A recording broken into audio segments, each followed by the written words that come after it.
Hello, and welcome to another episode of Hybrid Healing Hour. Today, our topic is a subject that's near and dear to my heart, and that's kidney disease.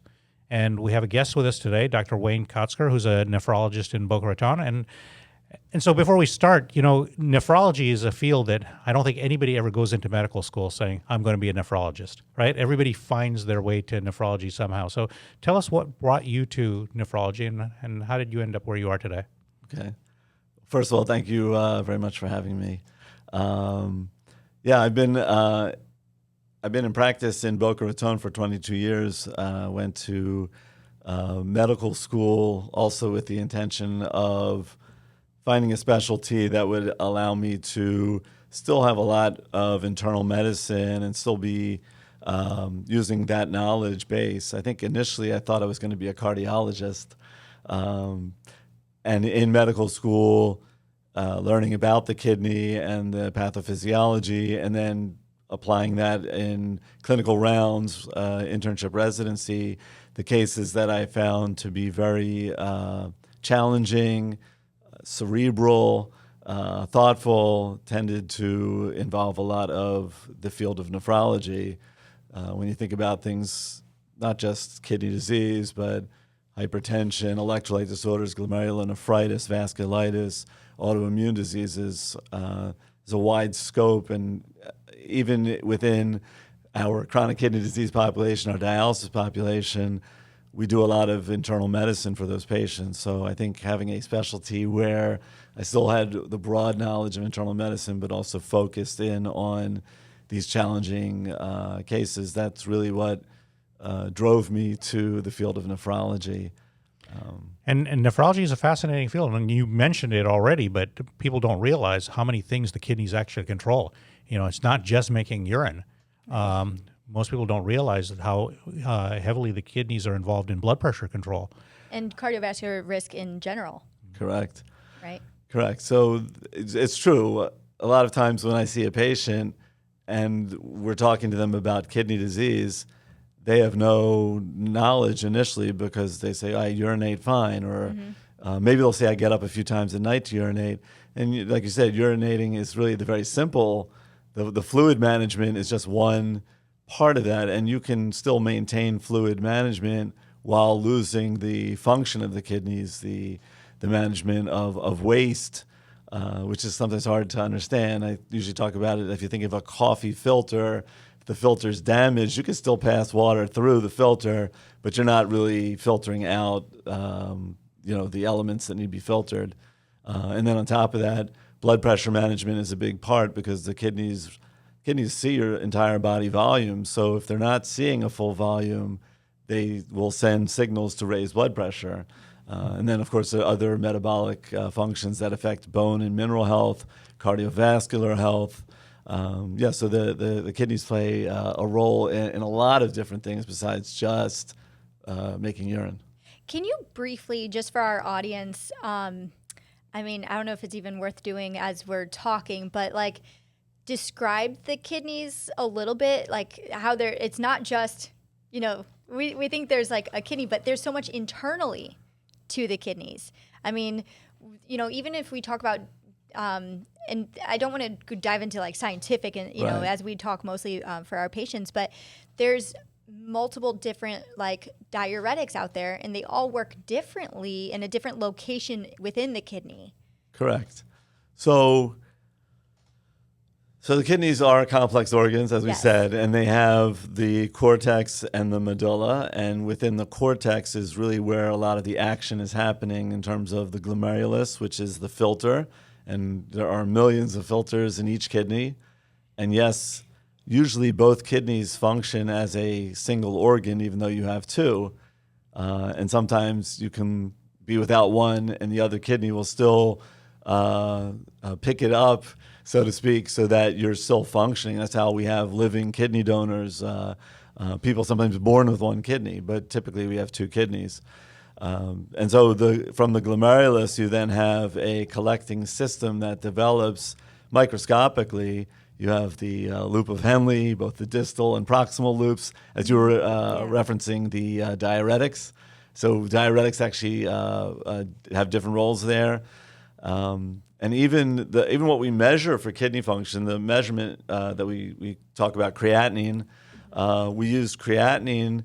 That's filtered 100% by the glomerulus, but then there's a complex absorption and secretion system that still can affect how creatinine will still be filtered out through the kidneys. So even though we use that primarily, there are some drugs that can block the secretion of creatinine after it's been reabsorbed in the tubule. And then those tubules obviously eventually coalesce together into the renal pelvis and then the collecting system, which then leads out to the ureters. And that's typically a site where people know about kidney stones and where stones can develop. And that's also something that happens because of the metabolic functions of the kidney, balancing calcium, phosphorus, oxalate, other elements that are in the urine. Acid. Uric acid, Yep. of course, yeah. Yeah. So let's talk about creatinine for a second, because that's Sure. what everybody knows of as the measure of kidney function, right? But creatinine is variable based on your body habitus, Right. right? So it's not like everybody is the same. Everybody's creatinine should be the same. Correct. And even for one person, day to day, your creatinine can be different because creatinine is a byproduct of metabolism of the protein that you take in your diet, as well as the breakdown of the proteins in your muscles, just doing normal metabolic function. And that's why you can sometimes see a very young, muscular patient, maybe a bodybuilder, whose creatinine may be 2, and that'll flag out abnormal because, we typically think of a normal creatinine somewhere in the 0.5 to 1 range, but a creatinine of 2 in, say, a young 25-year-old muscular bodybuilder is different than a creatinine of, say, 1 in a 75-year-old older person who is not muscular. And then even day to day, if you take a large protein load, say a large steak, and then you measure your creatinine the next morning, that creatinine may be higher than what your baseline creatinine is. And so now we have other markers as well. We have cystatin C. Correct. When do you use a cystatin C versus a creatinine? So I'll use a cystatin C when I do get a referral from a patient who I don't necessarily believe the calculation of the. So we use creatinine to calculate glomerular filtration rate. We can use cystatin C to do that as well. And if there's say a young muscular patient who's referred to me with a high creatinine, but they have no other real common risk factors for kidney disease, they're healthy, their blood pressure is normal, they don't have other comorbidities. In those patients, I will do a cystatin C because the cystatin C is not the same as the creatinine. It's not affected by the protein loads or the muscle mass. And so you might get a better or more clearer picture of their kidney function. And then another way that we can monitor somebody's kidney function is by a urine that checks for the albumin-creatinine ratio, right? Correct. And so that checks to make sure they're not spilling protein out into the urine. Correct. Can you elaborate on that? Absolutely. So we talk about 2 things to screen for kidney disease. One is the creatinine, which we use to calculate the GFR, the glomerular filtration rate. And based on GFR, there are different levels or stages of kidney disease. And again, based on GFR, consistent for several months, usually a period of 3 months, to give a definition of that's your stage of chronic kidney disease. Some patients come to the office with the perception that they have chronic kidney disease because they were told on their annual lab, and yet we don't have a consistent series of labs to really prove that. It may be an acute or, like I said, a protein load or something else affecting it. Going to the urinalysis, or rather urine microalbumin creatinine ratio or albumin creatinine ratio, or UACR, is another way of screening for kidney disease, where patients could still have normal kidney function, and this may be the first sign that the kidneys are being involved or becoming damaged.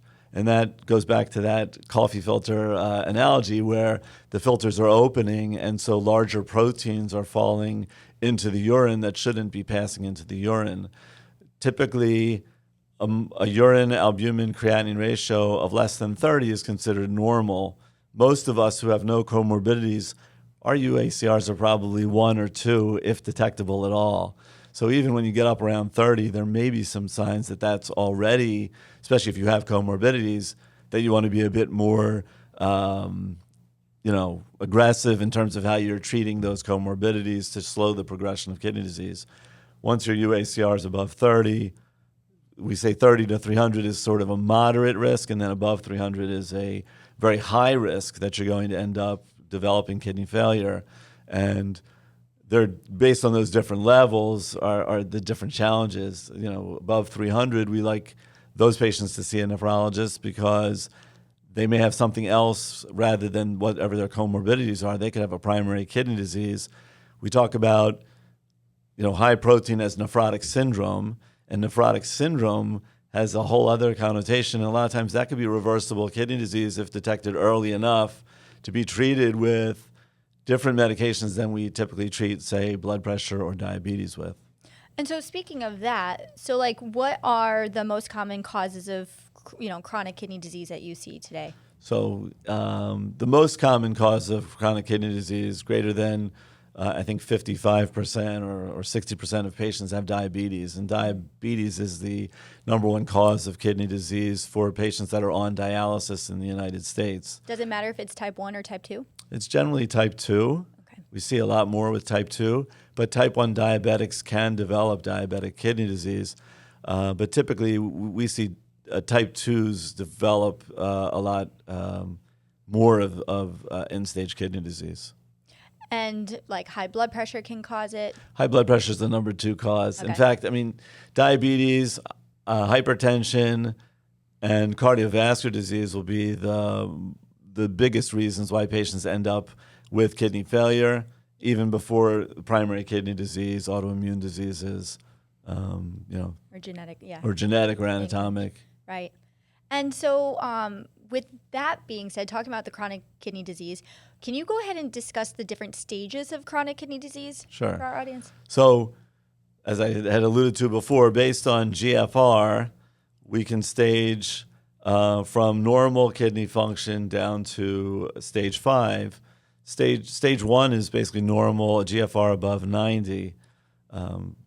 You wouldn't call that kidney disease unless you had something else, like a comorbidity or the albumin-creatinine ratio being elevated. So generally, if your GFR is above 90 and you don't have any of those comorbidities, you're less likely to be at risk for kidney disease. And even as we age, we'll accept a GFR of 60 or above in patients who don't have comorbidities and don't have proteinuria as also being normal kidney function, generally over the age of 60. But those are stages 1 and 2. And again, if there's any albuminuria there, there's a staging of albuminuria, A1, 2, and 3, where A1 is that albuminuria less than 30, 30 to 300, and greater than 300. So again, going back to the GFR, the stages that we see typically in that are at risk for continued progression is GFR is below 60. So stage 3 is broken up into A and B, basically because of just how that severity is and what the risk is there. And so 45 to 60 is stage 3A, and 30 to 45 is stage B. Stage 4 is a GFR below 30, above 15. Stage 5 is below 15. Stage 5 is a stage where patients will at some point require renal replacement therapy through dialysis or through transplant. And we usually start preparing those patients in stage 4 by educating them about what their options are so that they can make a smooth transition if and when they progress to end-stage kidney disease.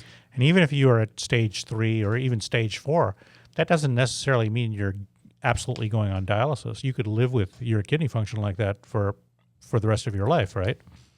Correct.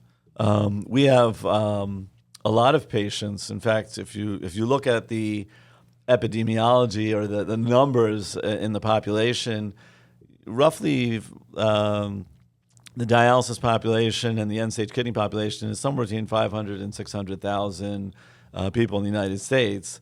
And yet there's roughly 28 to 30 million Americans that have chronic kidney disease in any of those stages. And I think it's roughly 7 or 8 million in stage 3 and another maybe it's 1 to 2 million in stage 4. So it tells you a lot of those patients are not necessarily progressing. And fortunately now in 2025, we have more tools to actually help with patients to slow down their kidney disease progression. So being diagnosed in stage 4 doesn't necessarily mean you're necessarily going to progress. Again, it goes back to those comorbidities, controlling those comorbidities, and getting on some of the medications that will help to slow the progression. Typically, if people are going to have symptoms, at what stage do you start to see them develop the symptoms? Most commonly, it's late stage 4 or stage 5. We have patients that have glomerular filtration rates in the single digits down to below 10 that don't necessarily feel bad. But the symptoms that we typically talk about are generalized symptoms that you may feel with a flu: fatigue, malaise, weight loss, loss of appetite, a bitter taste in your mouth, nausea, vomiting, shortness of breath, and even some chest pain. Those are generally seen more, later in advanced kidney disease. Less likely to see that early stage 4. You might see that middle to late stage 4, maybe GFR less than 20. But would you say typically even people who have the, stage 3 or 2 are pretty much asymptomatic?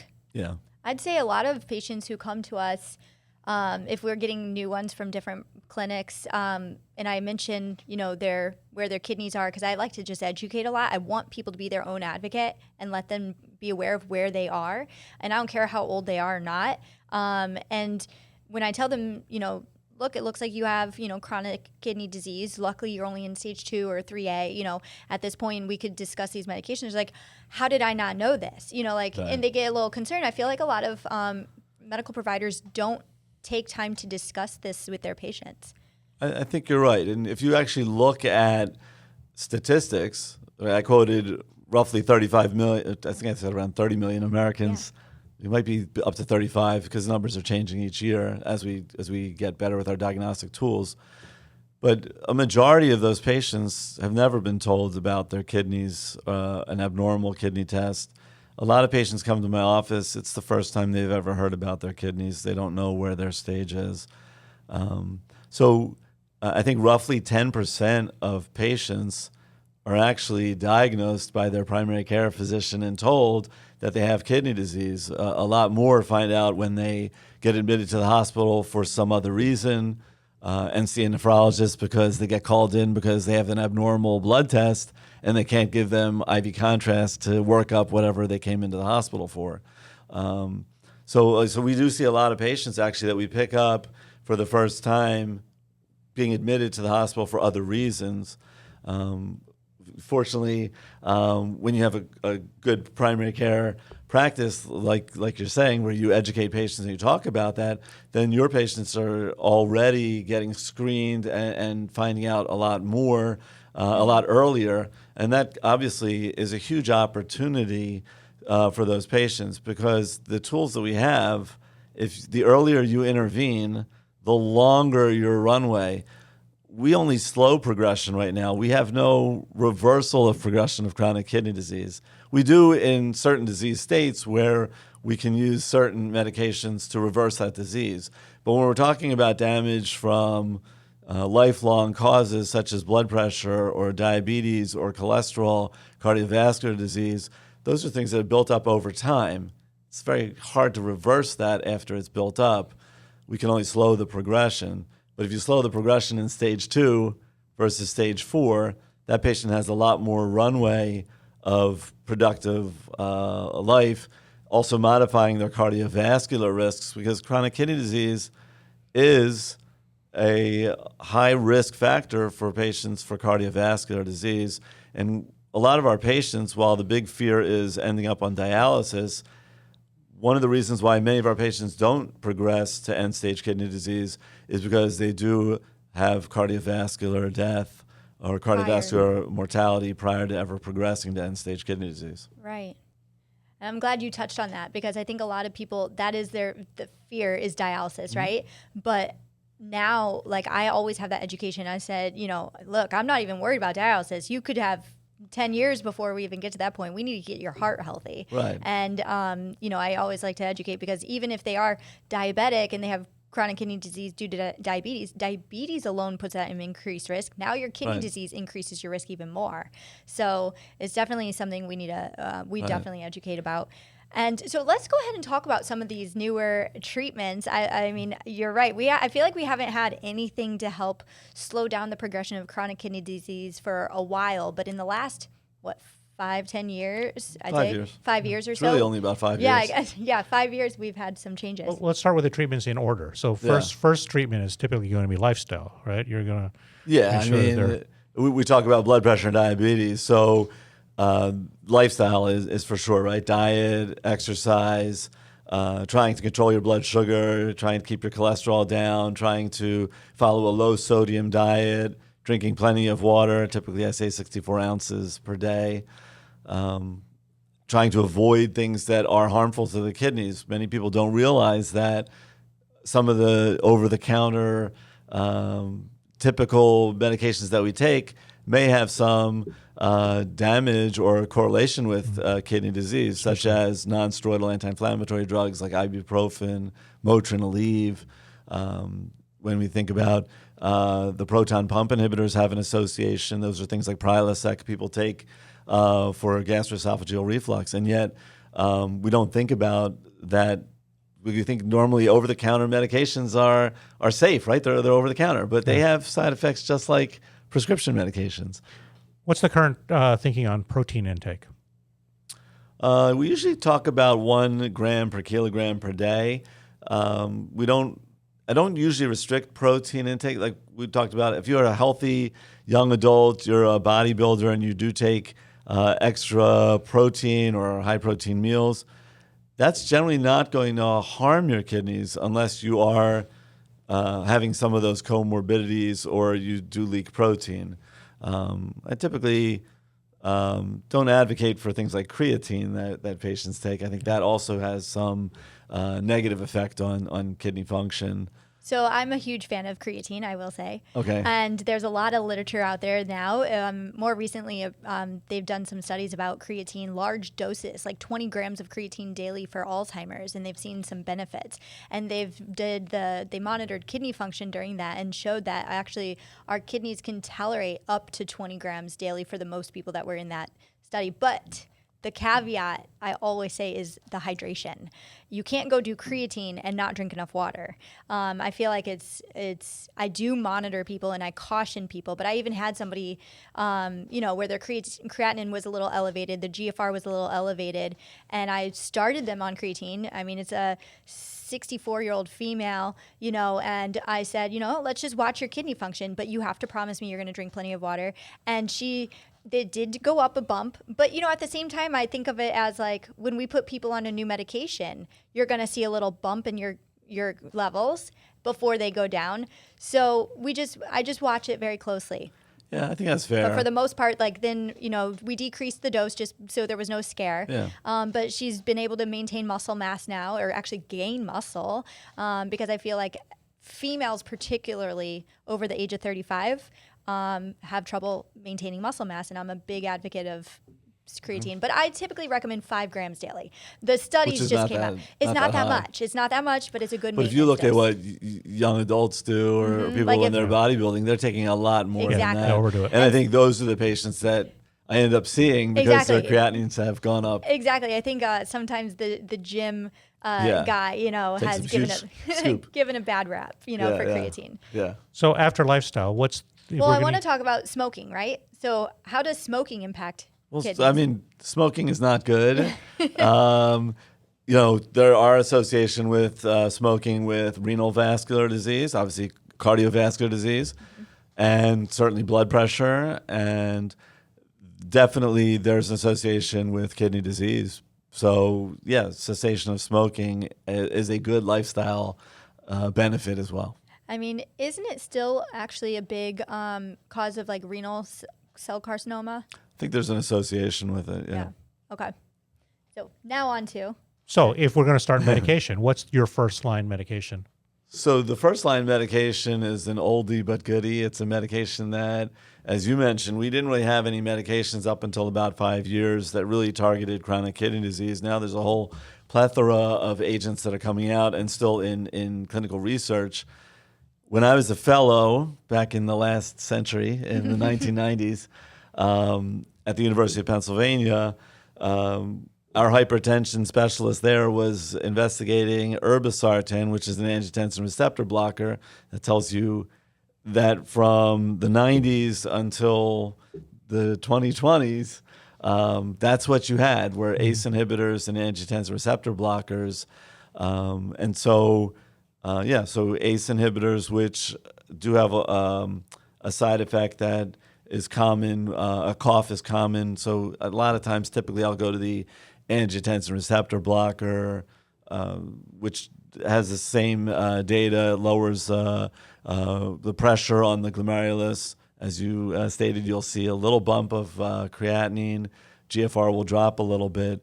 But when looked at over time, that drop in GFR stabilizes and levels out, whereas patients who in those classic trials back in the 90s were not on the ACE or ARB, their GFRs continued to decline. And so that's why we accept that upfront drop in GFR on these agents that we add, because over time that levels off, and that's that slowing of the progression. So that an ACE or an ARB would be my first line for patients who have chronic kidney disease with, if they have high blood pressure, it's a great blood pressure agent. If they're normotensive, I may try to add the medication and watch. And obviously, if they have any proteinuria, that would be the first drug to add on. And that's something that's confusing to patients, because they will go to the pharmacist, and the pharmacist says that, yeah, that's a blood pressure medicine. They're like, well, I have normal blood pressure. Why am I taking it? So it's important to know that you will use this even on patients with normal blood pressure. Correct, and it's education. And so it does. I take time to educate patients so that they understand that the medication I'm giving them is specifically targeted to slow the progression of their kidney disease. It's going to lower their protein in the urine, and that level of protein is predicting, how rapid their decline in function will be. That's what the protein is. It's predictive of the rate of decline, whereas GFR is a snapshot in time. And then you also have to educate the patient that your GFR is going to drop. Don't be afraid of that. It's not where your GFR is now. Where is it going to be in 5, 10, 15 years? That's what we're trying to do, because as we said, you're really asymptomatic until you have very, very low GFR. Right. And then, so say we have them on an ACE or an ARB, and they're doing okay, but then we start to see a little decline again. What's the next suggested line of treatment? So it's interesting. The current armamentarium is we say there's 4 pillars. So we talked about ACE and ARB. That's the standard. The next class is SGLT2 inhibitors. SGLT2 inhibitors were actually approved by the FDA back in, I think, 2011 or 2012 for diabetes. And because of the prior generation of diabetes agents that initially came out but then had a higher incidence of heart failure, the FDA required that moving forward, clinical trials needed to follow safety of these agents.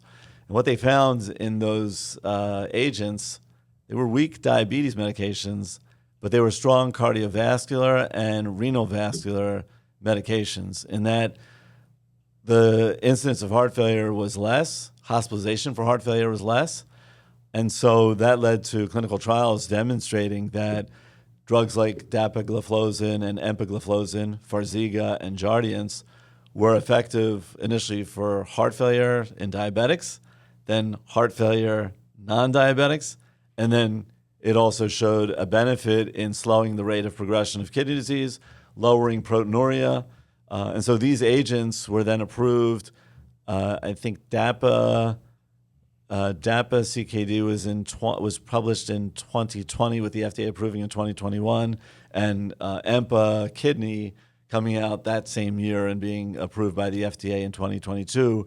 Again, not just for diabetics, but for anyone with kidney disease.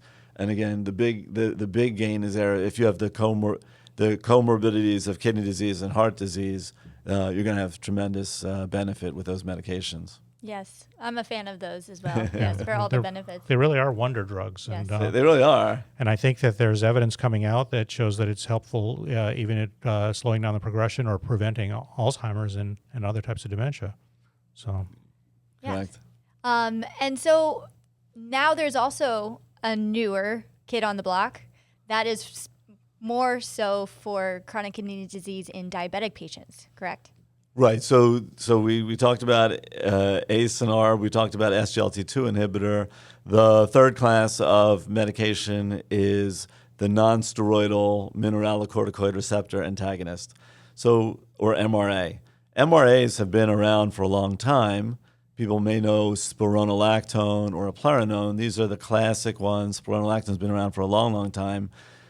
But their indications were for hyperaldosteronism or certain forms of heart failure, hypertension. The nonsteroidal MRA was first studied in the diabetic population with kidney disease, looking at both kidney disease and heart failure. And in fact, and so that agent is finerenone, also known by the brand name Kerendia. The company Bayer makes that medication. And right now it's FDA approved for slowing of chronic kidney disease, for modifying cardiovascular risk in patients with chronic kidney disease and type 2 diabetes. And actually just received a new FDA for heart failure with slightly reduced ejection fraction and preserved ejection fraction in patients with diabetes, mellitus type 2. So the drug is coming out in other studies. We actually have done a trial with that medication in non-diabetics. That's the CKD FIND trial. That data is not reported yet. But again, they're looking at, there's nothing specifically metabolic about diabetes that makes this drug only to be exclusive for diabetics. So I think as it broadens its reach, it should become available, I would imagine, for non-diabetics. Again, you just need to see the data, and the FDA has to be satisfied with that data. Yeah,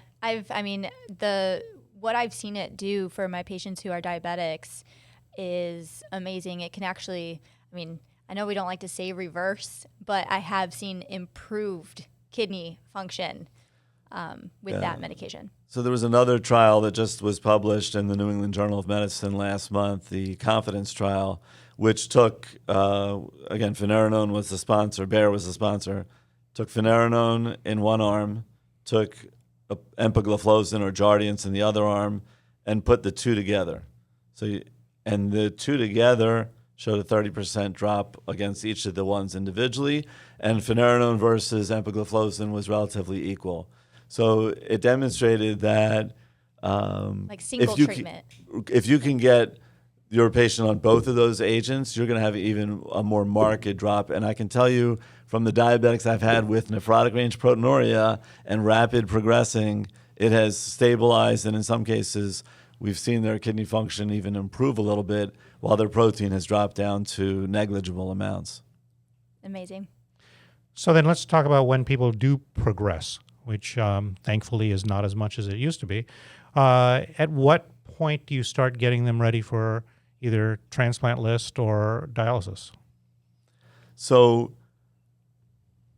as I said, in stage 4 is when we begin the education process. And actually a number of studies have looked at if patients transition onto dialysis with a plan and properly prepared, their mortality is better than patients who crash into dialysis, meaning they show up in the hospital, a catheter is placed into their bloodstream, and they start dialysis. Much better if we can start patients before they ever need it, so in stage 4, to start thinking about a vascular access if you're going to do hemodialysis or in-center dialysis. We have a home dialysis where a lot of patients are capable of doing dialysis at home and thriving. And that, if patients are educated and have that choice, I think a lot of patients would choose that. They ask many nephrologists, I think 9 out of 10 nephrologists would choose peritoneal dialysis as their modality, and yet when you look at the percentage of patients on peritoneal dialysis, it's less than, I think, 16 or 17% right now. And that might be a good number, maybe even a little bit less. There was a bold prediction by President Trump a few years ago that we're going to have, I think, 75% or 80% of patients on home therapies by 2025. Well, that hasn't happened. But it was obviously it was a bold move to try to incentivize to think about home therapies and educate the patients. Going back to what you were saying, so we talk to our patients when their GFRs are around 20 to 25. We start to educate them. Sometimes they want to know, why are we talking about this? I want a slow progression. I don't. And like I said, we just let them know that it's better to have an understanding of what's on the horizon. Just like an insurance policy, you hope you don't need to use it. But since you are in this stage, it's reasonable to begin to educate yourself about what's beyond. And certainly then when their GFRs are below 20, that's a time to refer to transplant programs, because most transplant programs will not screen patients before their GFR is below 20. They won't list them. So you can be listed below 20. Some patients can start to talk to family members or get the word out that they are going to be on a transplant list and need a transplant. And if they do that before their GFR is at 20, they could actually have someone lined up to be a living donor for them and maybe be able to avoid dialysis completely.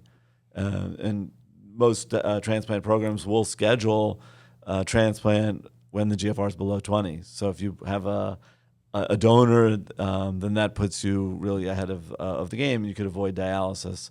For those patients who have to be on a waiting list or are not medically eligible for a transplant, either because of age, comorbidities, bad heart disease, then those patients would then go on to dialysis, or then patients who are also waiting for a transplant. Okay. How long does, I guess if you start dialysis early, like as a plan, right? How many times would they have to do dialysis? A week? Like how many times a week, I guess? Right. So that really goes based on residual kidney function. Okay. So, patients, when they get to dialysis, like I said, I have patients that have GFRs in the single digits. If they're not symptomatic, they're reliable, checking blood work on a monthly basis, or coming to see me on a monthly basis, I can sometimes help them avoid dialysis until they absolutely need it. Some patients will be symptomatic or have other signs that they need dialysis sooner. Either their urine output is dropping, they fill with fluid, they don't manage the fluid effectively, they have a high potassium that is hard to control with medication, or they become the kidneys balance acid and base, and so if your pH is off or you're more acidotic and we can't control it with medication, then those are times when I'll put patients on dialysis. If they start a home therapy, typically we talk about daily dialysis with peritoneal dialysis, but some of my patients, when they start early, like you said, and they still have residual kidney function, they might go alternate days or 3 times a week, or start with less hours per day. Patients who go to hemodialysis, typical in-center hemodialysis is 3 times a week. Because if you think about your kidneys, they function 24/7, and now you're going to 3 to 4 hours 3 times a week. Right. There's a lot of fluctuation of fluid and toxins in between that is not as healthy. So we have some patients that may go once or twice a week. They have really good residual kidney function. Their weight is stable. They don't need the dialysis for anything other than, say, managing the potassium or managing the acid base. So those are the few patients that might go less frequently than 3 times a week. Can dialysis be used, I guess, as in that stage of a patient, right? So say they have good residual kidney function. Is it used as a almost like a prevention, like a prophylactic to prevent it from getting worse and declining, or is it just an adjunctive therapy, kind of? So the way to look at dialysis is it's renal replacement therapy. So it's not treating the kidneys. It's not going to make the kidneys function better.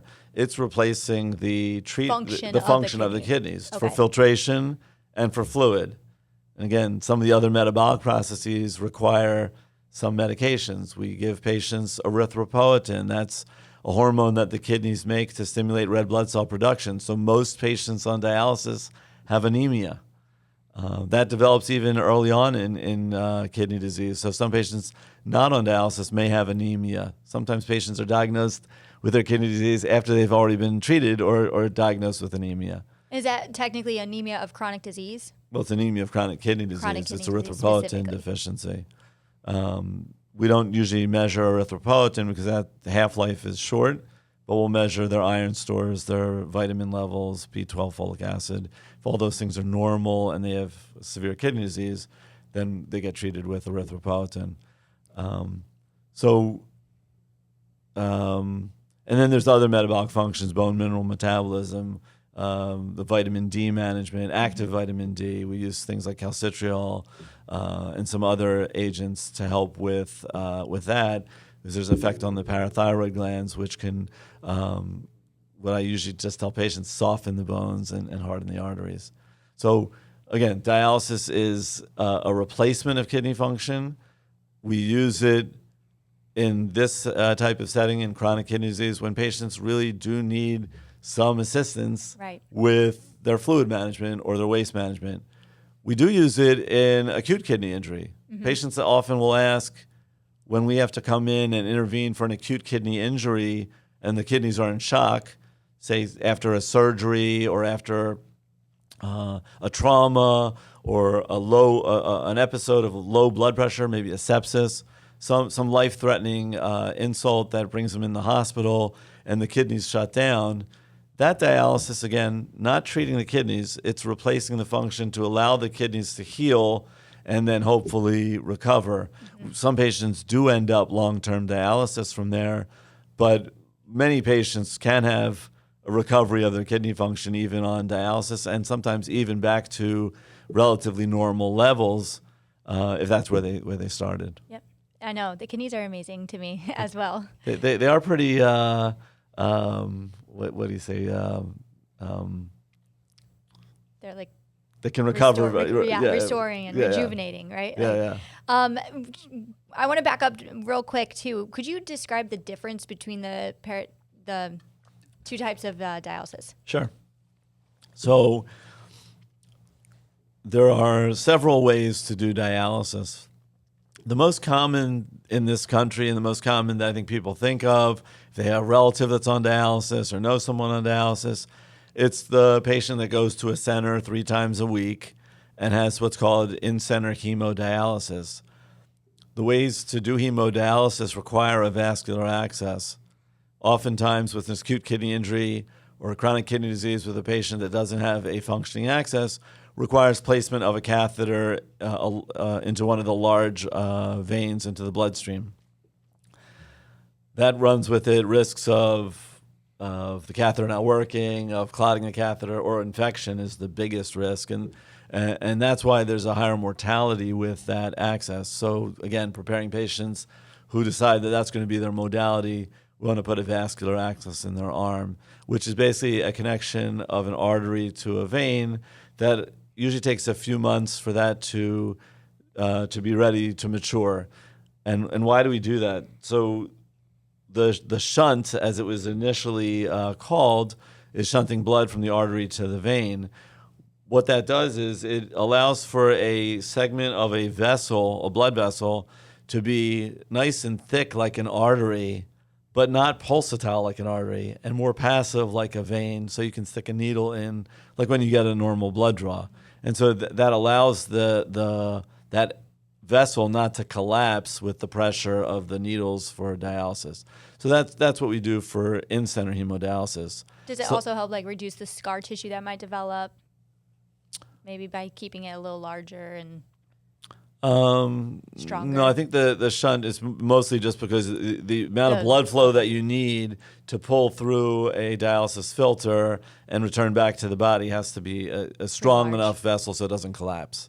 So again, you want a tube like an artery, but non-pulsatile like a vein. Right. And that's why you make that connection.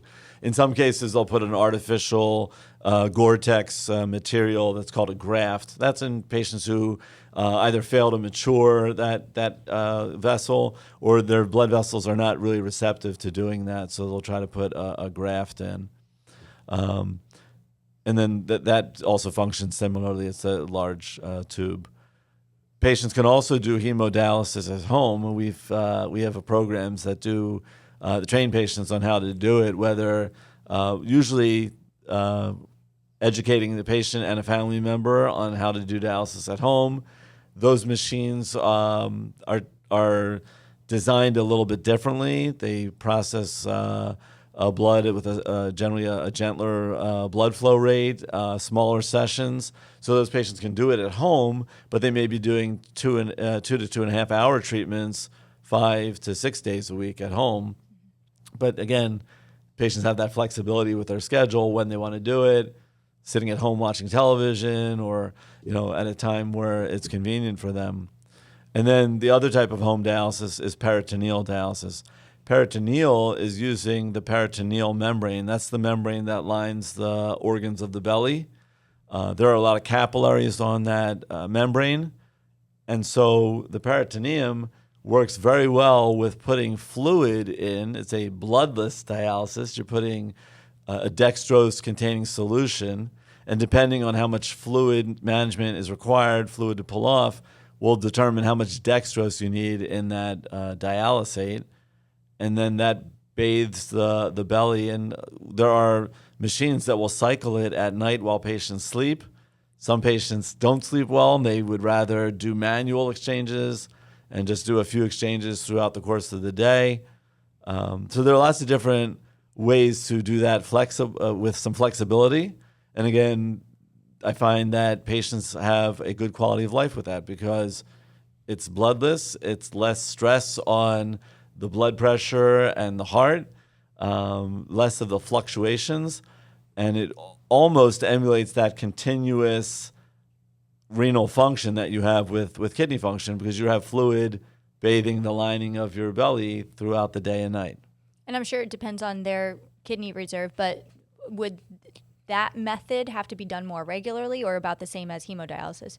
So it's usually done more regularly, but interestingly, when patients go on peritoneal dialysis, it preserves their residual kidney function longer than when they go on hemodialysis. If you think about hemodialysis again, 3 to 4 hour sessions, 3 times a week, bigger fluid fluctuations in that short amount of time causes some ischemia or lack of blood flow to the kidneys that leads to a more rapid decline of those already declining kidneys, whereas this is gentler on the system.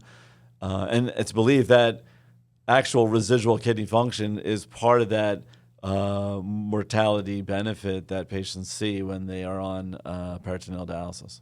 Wow. Well, I don't know about you, but I think this has been a phenomenal podcast. Thank you so much for coming on. Yeah. I would love if you could tell our audience how they could find you and if you have any social media links. So, yes, we have. So I'm part of Florida Kidney Physicians, and our group has social media presence on Facebook and Instagram. Okay.